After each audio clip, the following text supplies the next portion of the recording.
네, 디도서 말씀입니다. 1장 10절에서 16절 말씀을 한 절씩 교대로 봉독하겠습니다.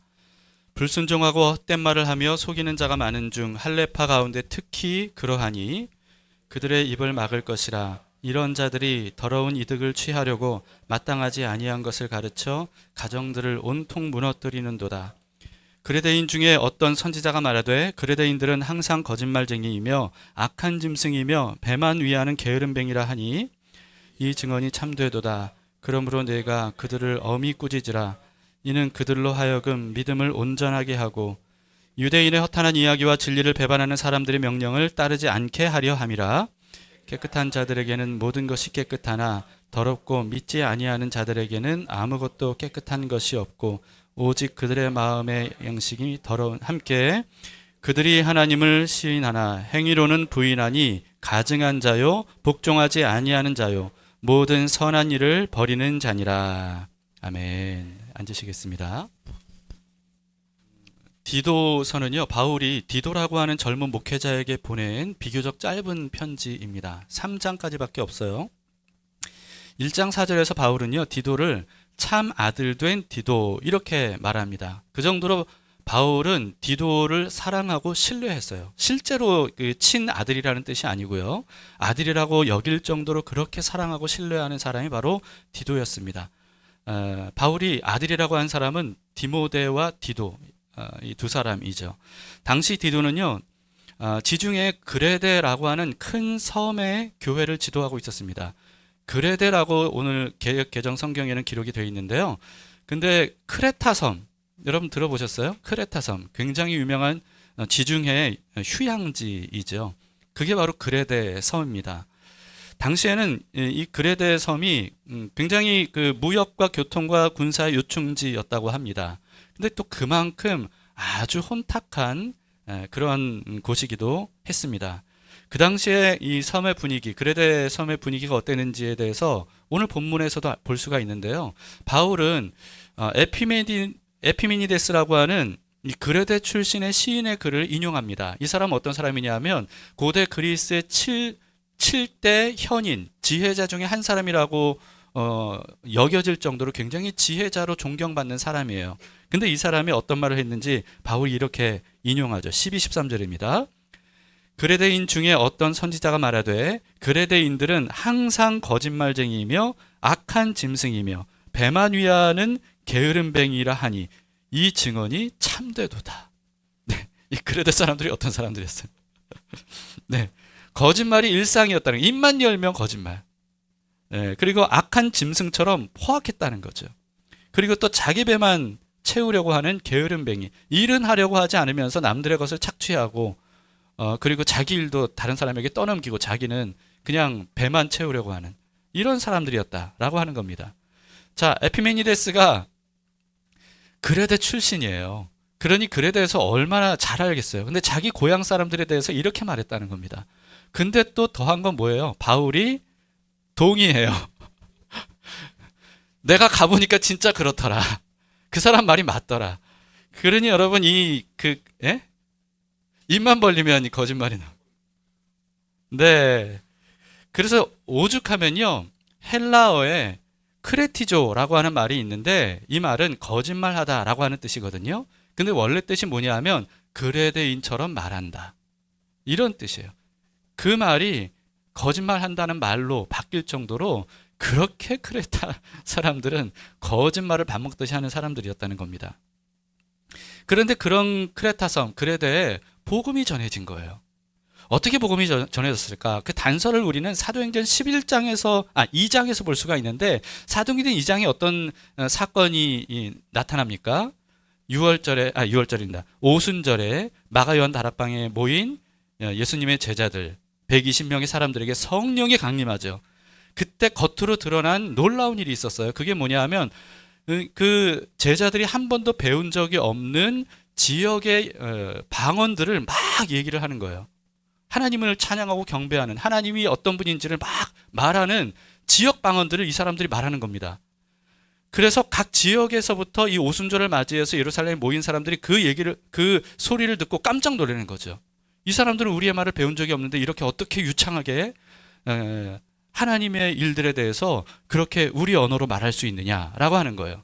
그 중에 크레타인도 있다는 거예요. 크레타 출신의 유대인들이 오순절을 맞이해서 예루살렘에 왔다가 이 예수님의 제자들이 자기들의 방언으로 말하는 걸 듣고 깜짝 놀랐죠. 그러고는 거기서 복음을 접하게 되고 예수님을 믿게 된 겁니다. 그리고 이들이 다시 크레타 섬으로 돌아갔죠. 거기서 복음을 자기 고향에서 전하면서 이 크레타 교회에 복음이 전해지고 교회가 세워지게 됐던 겁니다. 그래서 이 크레타 섬에는요, 바울이 방문하기 전에 이미 예수님을 믿는 사람들이 있었던 거예요. 그런데 이렇게 크레타 사람들이 예수님을 믿고 구원을 얻긴 했지만 구원받기 전과 거의 다를 바 없는 삶을 살았던 겁니다. 예수님을 믿으면서도 똑같이 입만 열면 거짓말하고, 그리고 똑같이 악한 짐승처럼 포악하고, 그리고 똑같이 자기 배만 채우려고 하는 게으름뱅이로 그렇게 살아갔던 겁니다. 단지 예수님께 예배드리고 예수님을 믿는 것 외에는 똑같던 거예요. 그래서 바울이 크레타 섬에 갔을 때 이들의 모습이 이렇다는 것을 직접 보게 된 거죠. 그래서 바울은요, 이 사람들을 이대로 둬서는 안 되겠다 이렇게 생각을 하고 크레타 섬에 함께 방문했던 디도는 크레타 섬에 남겨두고 바울은 또 선교여행 일정을 따라 떠나게 됩니다. 자, 바울이 아들처럼 사랑하고 신뢰하는 디도를 그레데 섬, 그레데 교회에 남겨둔 거예요. 그러니 여러분, 그 섬이, 그 목회가 쉬웠겠습니까? 어려웠겠습니까? 디도는 상당히 젊은 사람이었거든요. 바울이 아들이라고 말할 정도로 젊은 목회자였어요.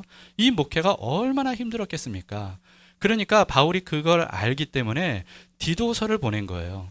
크레타 섬에서 네가 목회를 할 때 이렇게 하면 된다 라고 하면서 알려준 게 바로 디도서입니다. 자, 바울은 디도에게 어떻게 이 크레타 섬 사람들에게 을 지도하라고 가르칩니까? 13절을 보시면 이렇게 돼 있어요. 이 증언이 참되도다. 그러므로 네가 그들을 어떻게 하라고요? 엄히 꾸짖으라. 이렇게 말해요. 크레타 섬 사람들 어떻게 목회하는지 알려주겠다. 그들을 엄히 꾸짖으라. 그들이 또 입만 열면 거짓말한다. 그러면 어떻게 하라는 거예요? 꾸짖어라. 거짓말, 더 이상 거짓말해서는 안 된다고 꾸짖으라. 악한 짐승처럼 포악하게 행동하면 어떻게 하라고요? 엄히 꾸짖으라는 거예요. 게으름뱅이처럼 하면서 배만 불리려고 하는 사람들 어떻게 하라고요? 엄히 꾸짖으라는 거예요. 네, 그게 바로 이들을 올바로 세우는 방법이라는 거죠. 자, 여러분, 목회자와 리더에게 어떻게 꾸짖음을 들으신 적이 있으십니까? 꾸짖음을 들으신 적이 있으신가요? 우리는 흔히 이제 교회 오면 교회는 위로해줘야 되는 곳이고, 그리고 이렇게 잘 마음을 다독여줘서 그 안정감을 얻도록 해야 되는 곳이다 이렇게 생각하기 쉽습니다. 물론 교회는 그런 곳이 되어야 되기도 해요.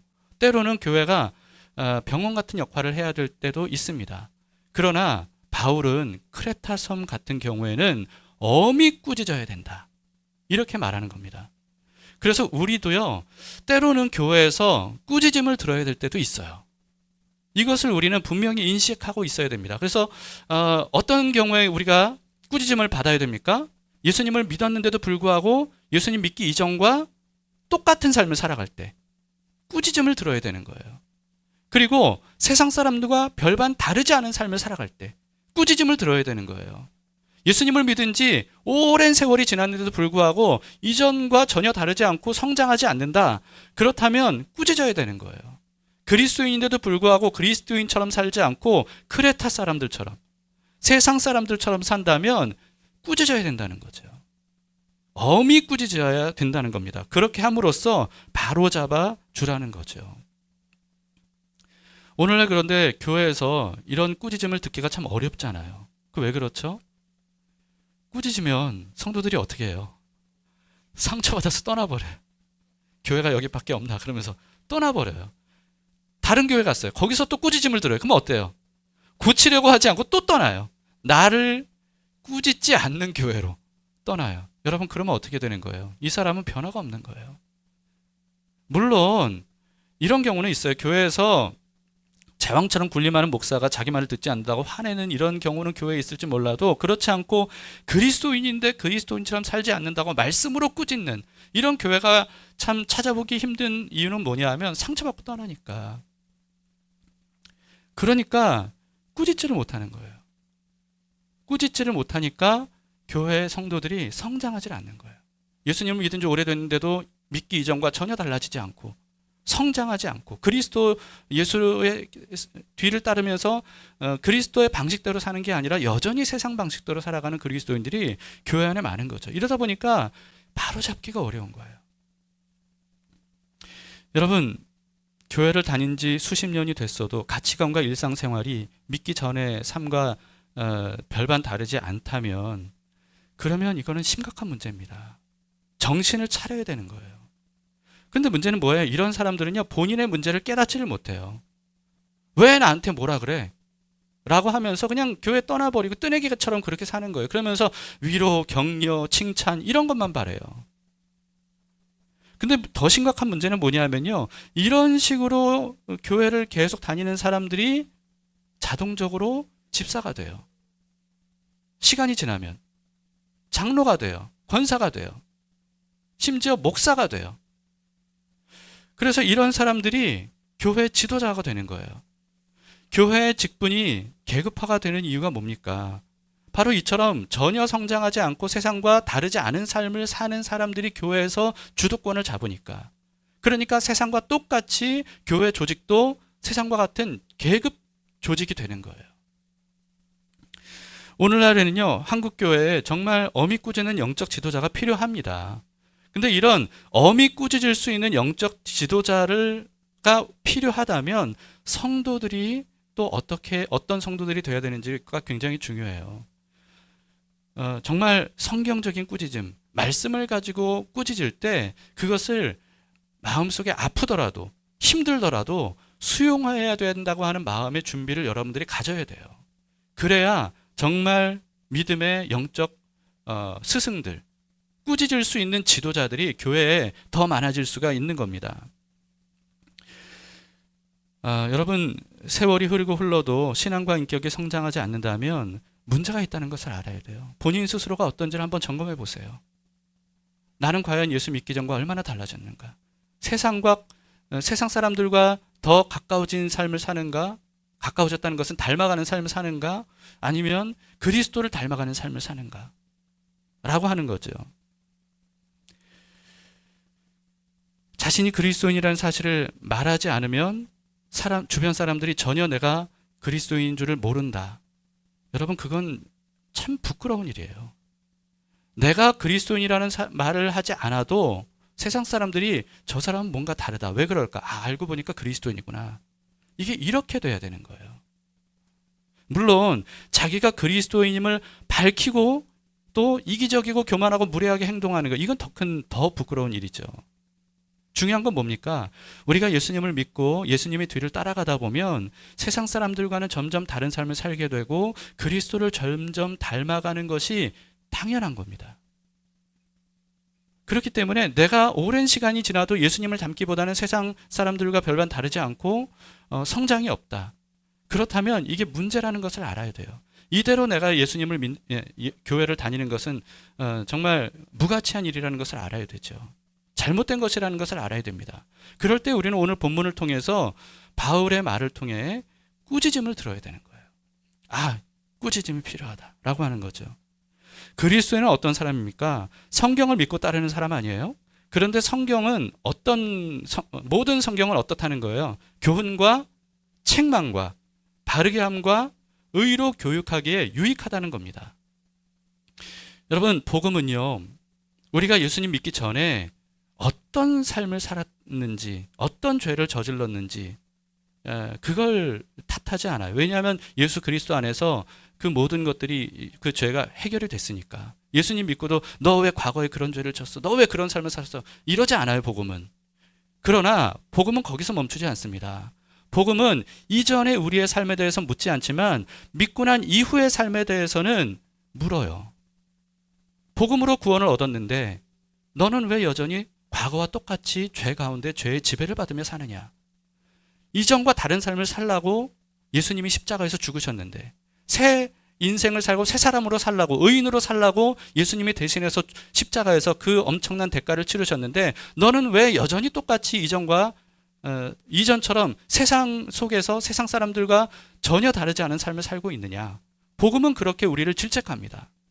복음은 우리를 구원할 뿐만 아니라 복음은 우리를 바로 세우기도 해요. 그래서 우리가 복음을 믿고 복음을 따른다면 복음의 은혜를 받을 뿐만 아니라 복음의 책망도 우리가 들어야 된다는 거죠.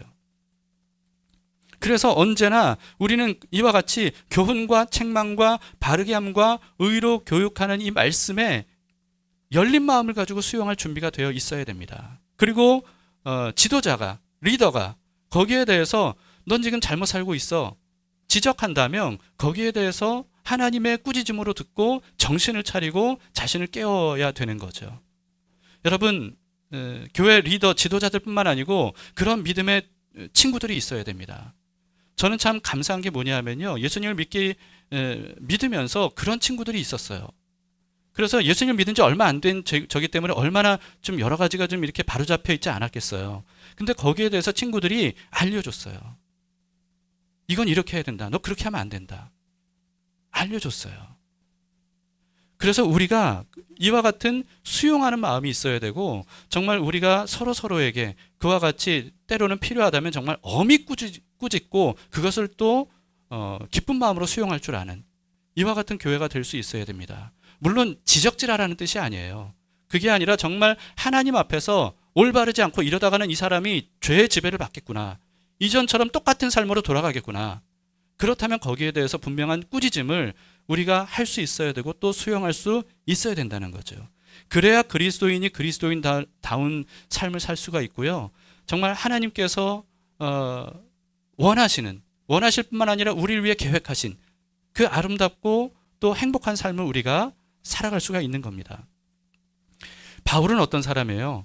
사실 한 영혼이라도 더 구원하려고 온갖 고생과 박해와 심지어 목숨까지도 아끼지 않을 정도로 그렇게 복음을 전했던 사람입니다. 그런데도 바울은 뭐라고 말해요? 엄히 책망하라는 거예요. 엄히 책망하면 상처받아서 떠날 수도 있잖아요. 그런데도 불구하고 바울은 엄히 꾸짖으라고 이렇게 디도에게 말합니다. 왜 그렇습니까? 그들을 바로잡지 않으면 그들은 결국 구원을 받았다 할지라도 결국 죄의 지배 아래로 들어가게 되는 거예요. 죄의 지배 아래로 들어가면 그 사람은 그 죄가 하나님과 사람 사이를 가로막는 것이거든요. 하나님과 상관없는 삶으로 돌아가게 되는 겁니다. 또다시 죄의 심판을 받게 될 수밖에 없는 그와 같은 삶이 되어버릴 수밖에 없는 겁니다. 그래서 바울은 상처받을지라도, 그 사람이 심지어 교회를 떠난다 할지라도 책망해야 된다. 엄히 꾸짖어야 된다. 그래야 돌이킬 가능성이라도 있지. 그렇지 않으면 죄의 지배 아래서 살 수밖에 없다는 거죠. 우리에게도 이와 같은 꾸짖음이 필요하진 않은지 한번 생각해 보도록 합시다. 여러분, 엄히 꾸짖어야 하는 이유는 그것만이 아니에요. 세상과 다르지 않은 교회, 그리스도인은요, 복음의 가장 큰 걸림돌이 됩니다. 왜 세상 사람들이 복음을 거부합니까? 왜 복음을 전하려고 해도 믿으려고 하지 않고 오히려 복음 전하는 사람들에 대해서 지긋지긋해하고 혐오스럽게 그렇게 생각을 할까요? 물론 많은 이유들이 있어요. 그러나 그 중에 하나를 우리는 부인할 수가 없습니다. 그건 뭐예요? 그리스도인이 그리스도인답지 않은 거예요. 교회가 교회답지 않은 거예요. 세상 사람들과 똑같거나 또는 세상 사람들보다 더 악한 모습들, 더 거짓말 잘하는 모습들, 더 이기적인 모습들을 세상 사람들이 봤던 겁니다. 그들이 볼 때 복음을 전하는 우리들이 믿을 만한 사람들이 아닌 거예요. 그렇기 때문에 복음을 들으려고도 하지 않는 거죠. 여러분, 이렇게 교회답지 않고 그리스도인답지 않을 때 복음의 가장 큰 걸림돌이 될 수 있다는 것을 우리는 인지해야 됩니다. 그래서 바울은 엄히 꾸짖으라는 거예요. 크레타 사람들, 그 그리스도인들 예수님 믿는다고 하지만 그들이 그런 삶을 살도록 그대로 내버려두면 그들도 죄의 지배 아래로 들어갈 뿐만 아니라 그러면서도 자신이 예수 믿는다라고 하는 그런 사람들 때문에 크레타 섬 사람들이 예수님을 믿지 않게 될 거다. 복음을 거부하게 될 거다. 예수님에 대해 오해하게 될 거다. 그렇기 때문에 그들을 엄히 꾸짖어서 바로 잡아야 된다. 말씀하는 거죠. 여러분, 예수님을 믿는다고 하면서 겸손하신 예수님과 달리 교만한 모습이라면 꾸짖음을 들어야 됩니다. 인자하신 예수님과 달리 사람들을 대할 땐 무례하고 잔인한 기독교인들이 있어요. 꾸짖음을 들어야 됩니다. 진리이신 예수님과 달리 거짓말하는 것을 아무렇지도 않게 여기는 그런 사람들이 있어요. 꾸짖음을 들어야 되고 돌이켜야 돼요. 그래서는 안 됩니다. 자기를 희생하신 사랑의 예수님과는 달리 자기 배만 위하는 이기적인 어떤 삶을 살고 있다면 꾸짖음을 듣고 돌이켜야 돼요. 정신을 차려야 됩니다. 그렇게 살아서는 안 되는 거예요. 이전에 예수 믿을 때 그렇게 살았던 방식대로 살아서는 안 됩니다. 크레타 섬 사람들은 크레타 섬 문화 속에서 그걸 아무렇지도 않게 당연한 것처럼 여기며 살았지만 예수님을 믿으면 이제는 더 이상 크레타인이 아니라 그리스도인으로 살아야 되는 것처럼 우리도 마찬가지예요. 한국 땅에 여러 좋은 문화들이 있지만 안 좋은 문화들도 얼마나 많습니까? 군사 문화, 그리고 미신을 믿었던 문화, 그리고 또 유교주의죠. 또 불교에서 온 그와 같은 잘못된 것들, 이런 것들에 대해서 우리도 모르는 사이에 자연스럽게 받아들이며 살아왔단 말이죠. 여러분, 그 사실을 우리가 인지하면서 하나하나 사실은 그리스도인으로서는 당연하지 않은 것들에 대해서 하나하나 우리가 점검하면서 그것을 바로잡는 것이 필요해요. 그럼으로써 이전에 당연하게 여겼던 것들이 당치 않음을 깨닫고 이제는 그리스도인으로 당연한 삶으로 우리는 나아가야 되는 거죠. 여러분, 예수님을 닮지 않은 그리스도인, 교회는 복음의 가장 큰 걸림돌이 됩니다. 그래서 세상 사람들은요, 간디에게 굉장히 참 공감해요. 간디가 무슨 말을 했냐면, 나는 예수를 사랑한다. 그러나 기독교인은 싫어한다. 왜냐하면 예수님을 닮지 않았기 때문이다. 이렇게 말해요. 이 말을 인용하면서 사람들은 교회를 거부합니다. 예수를 사랑한다고 하면서 사실은 예수도 거부해요. 이 말에 반박할 수 없는 한국교회 현실이 참 슬프고 안타깝습니다. 기독교인들이 이런 말에 대해서 핑계를 댈 게 별로 없어요. 예전에는 이게 수면 위로 떠오르기 전에는 기독교의 일부가 그랬다. 일부만 보고 전체를 판단하지 마라. 근데 요즘 사람들은 어떻게 말하는지 아세요? 일부가 90%라는 거예요. 일부가. 왜 일부, 그게 극소수라면 왜 그렇게 무례하고 교만하고 이기적인 그런 기독교인들밖에 안 보이느냐라고 하는 거죠. 자, 여기에 대해서 우리는요, 정말 오늘 말씀을 통해서 어미 꾸짖음을 들은 듯이 그렇게 내가 이렇게 살아서는 안 되는 거구나. 그리스도인이 되었으면서도 교회만 다니면 그리스도인으로 사는 게 아니구나. 문제는 세상에서 어떻게 사는지, 세상에서 세상 사람들 틈에 살면서도 그리스도인으로 살아야 되는 것이 바로 복음을 듣고 구원을 얻은 사람들의 마땅한 삶의 방식이구나 하는 것을 우리는 분명히 깨달아야 되는 겁니다. 자, 그레데 교회는 또 다른 문제가 있었어요. 13, 14절입니다. 자, 여러분 한번 같이 읽어주세요. 시작.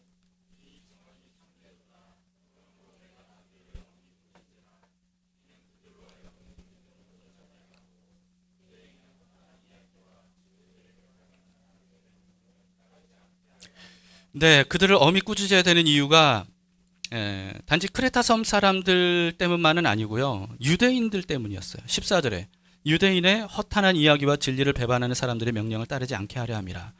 자, 크레타 섬에 있는 유대인들은 허탄한 이야기와 진리를 배반하는 말들을 했습니다.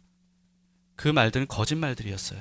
그런데 크레타 사람들이 그런 유대인들의 말을 따랐다는 거예요. 그래서 이 크레타 교회의 지도자가 어떤 사람들이었느냐? 거짓 선지자, 거짓 교사, 유대인들이었습니다.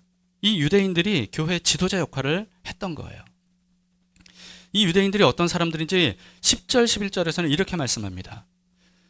자, 불순종하고 헛된 말을 하며 속이는 자가 많은 중 할레파 가운데 특히 그러하니, 할레파, 유대인들을 의미합니다.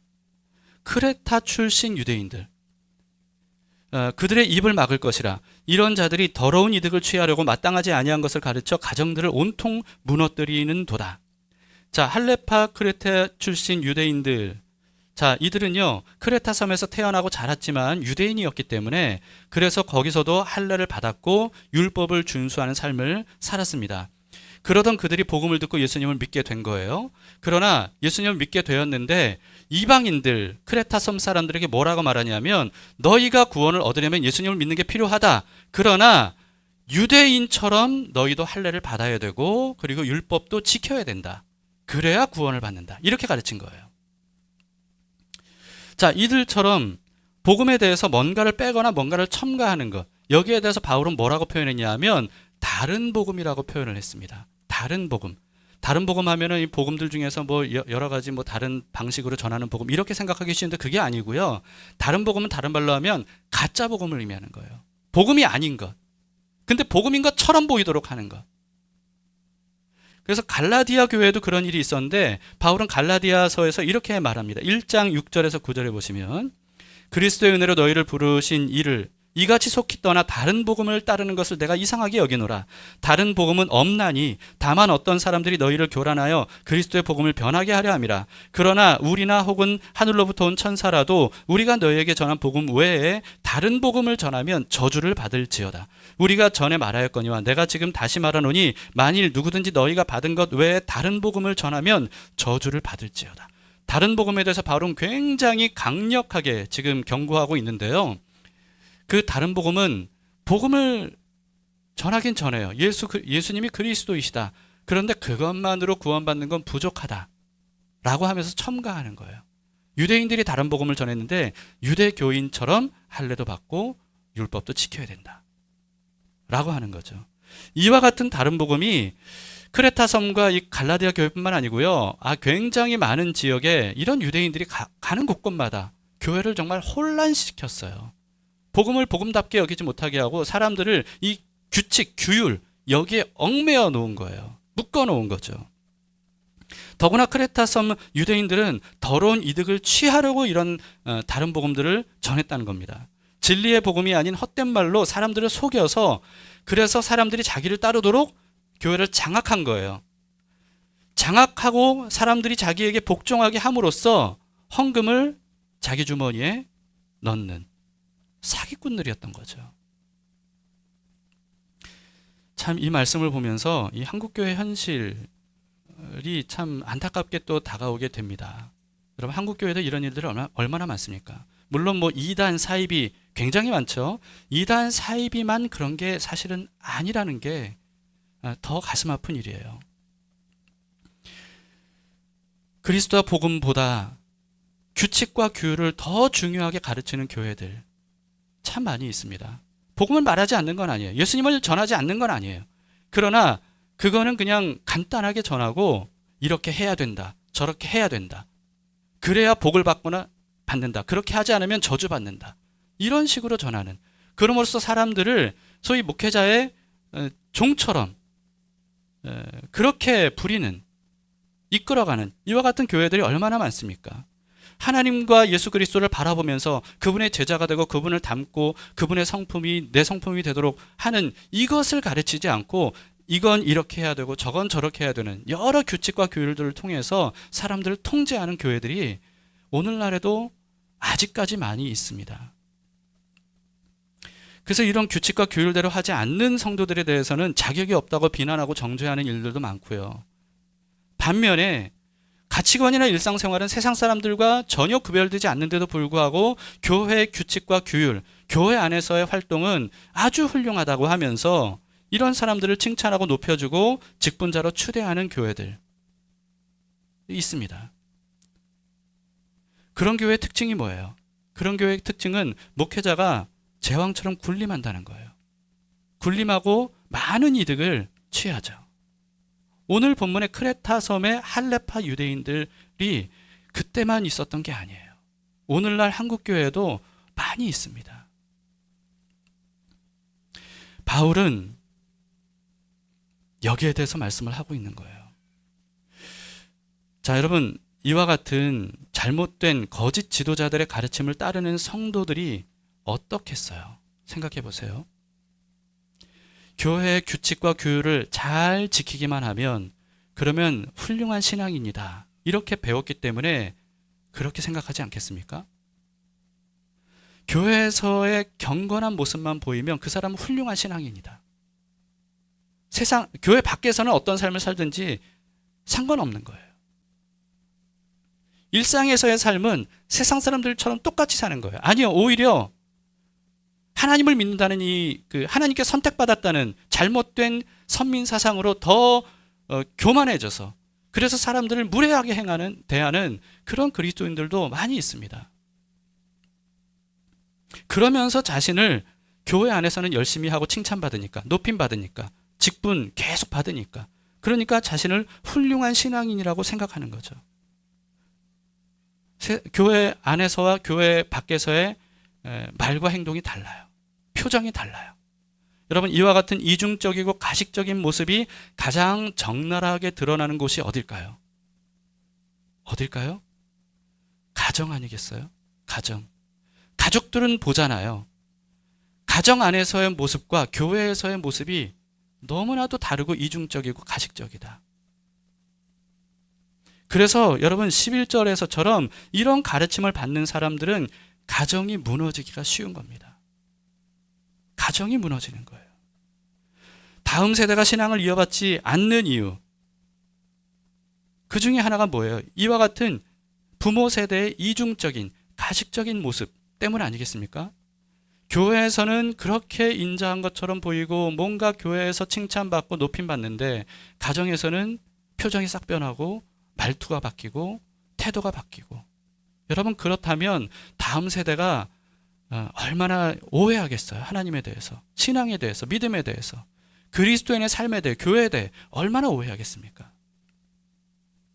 그래서 이 미성년자를 벗어나서 성인이 되면, 그러면 교회를 떠나는 사람들이 많이 있는 거 아니겠습니까? 여기에 대해서 우리는 꾸짖음을 들어야 돼요.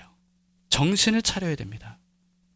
이래서는 안 된다는 것을 알아야 됩니다.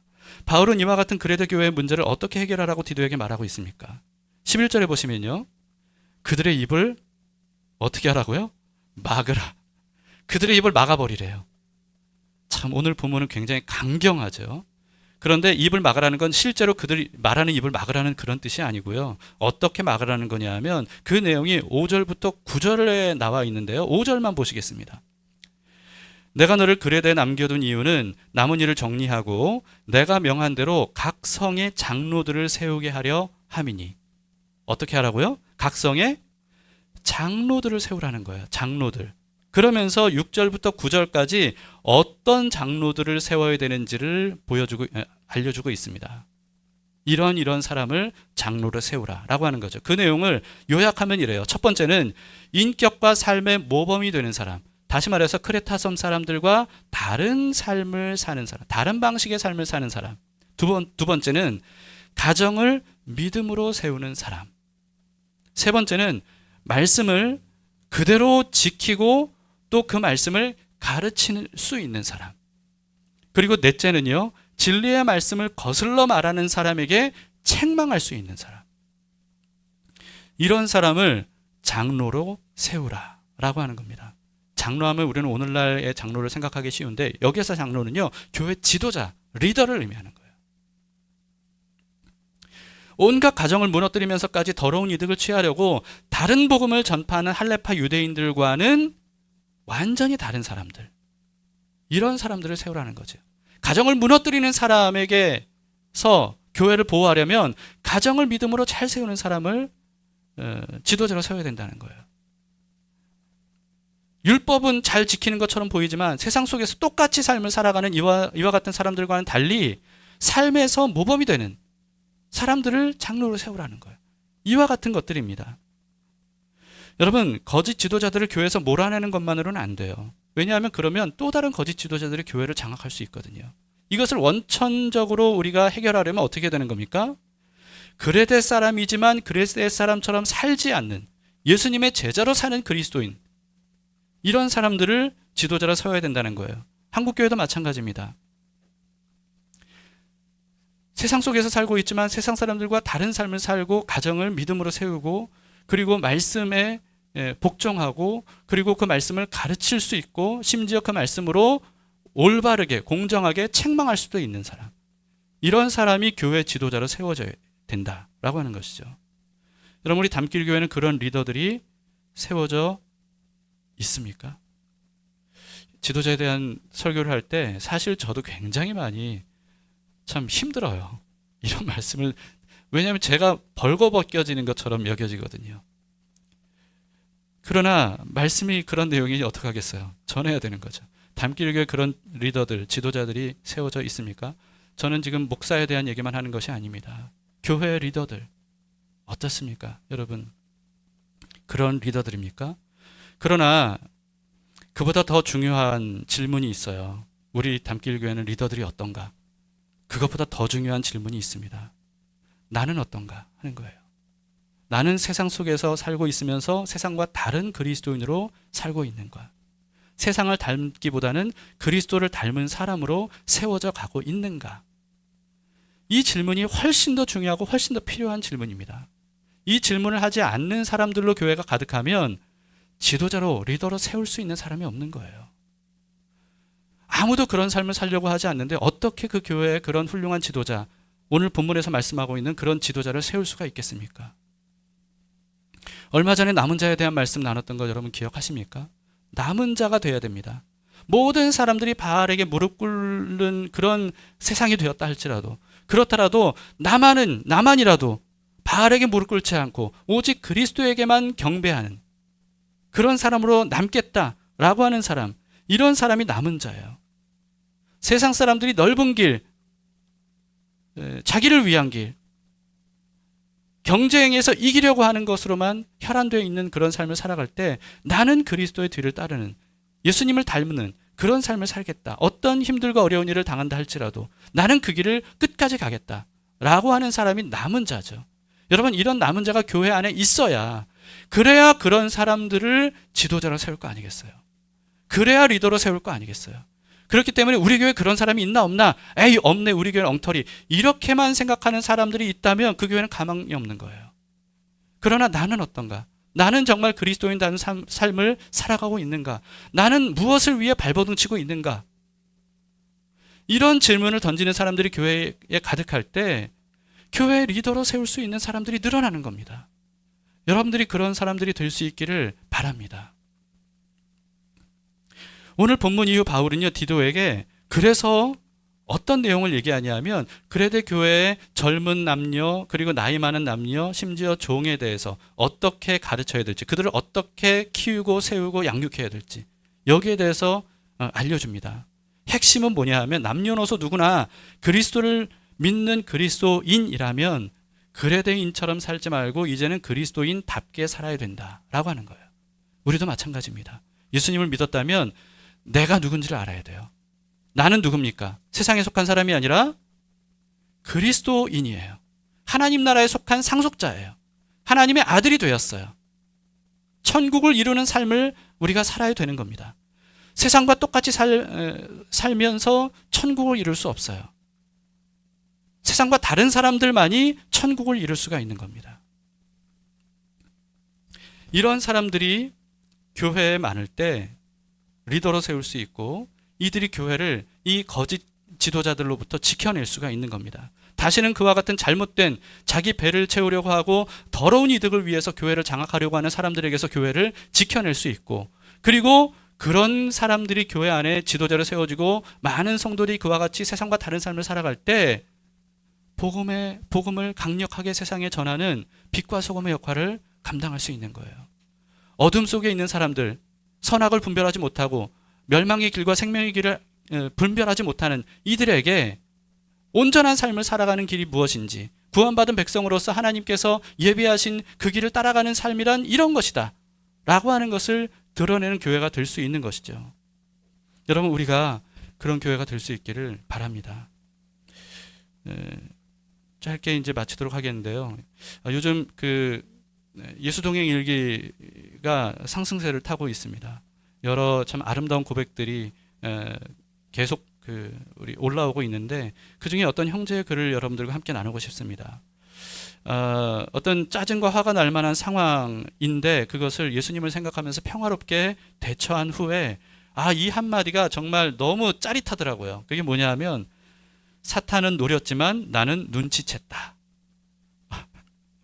그래서 승리할 수 있었다는 거예요. 그리고 또 다른 날에는 이런 글을 썼습니다. 당연하다고 여겨지며 아무렇지 않게 했던 행동이나 생각들에 대해서 이제는 분명한 거부감이 생겼다. 그래서는 안 돼. 하지 마. 싫어. 이거는 하면 안 되는 거야. 하나님이 기뻐하지 않으셔. 라는 선명한 결계가 생활 속에 드러나기 시작한 것이다. 이전에는 느낄 수 없었던 감각, 죄에 대한 거부감이었다. 나는 이 거부감을 받아들이기로 했다. 성령님께서 친히 이 마음으로 임하셨다고 온전히 받아들이기로 했다. 이 거부감이 내 삶의 유불리를 떠나 말씀에 비춰 옳고 그름의 솔로몬으로 온전히 자리 잡기를 소망한다. 이런 글을 읽으면서 이것이 바로 오늘 본문의 말씀과 정말 너무나도 일맥상통하는 내용이다 하는 생각이 듭니다. 여러분, 이와 같은 그 죄에 대한 거부감, 사탄에 대한 거부감, 속임수에 대한 거부감, 이기주의에 대한 거부감, 이런 것들이 우리 안에 형성될 수 있어야 돼요. 그것이 바로 그리스도를 믿고 성령님께서 내주하시는 이와 같은 성도들의 생각과 모습입니다. 우리가 어디에 거부를 할 것인가, 그리고 무엇을 수용할 것인가, 그것을 결심해야 돼요. 하루하루 살아가면서 예수님을 따라 살아갈 때 우리의 삶은 달라질 수밖에 없을 것이고, 그리고 우리의 가정도 달라지게 될 것이고, 교회도 달라지게 될 겁니다. 그럴 때 그 교회가 세상의 빛과 소금의 역할을 감당함으로써 수많은 사람들을 구원하는 방주의 역할을 할 수가 있습니다. 우리 담길 교회가, 그리고 한국 교회가 그런 교회가 될 수 있도록 우리 함께 깨어서 주님 앞으로 나아가도록 합시다.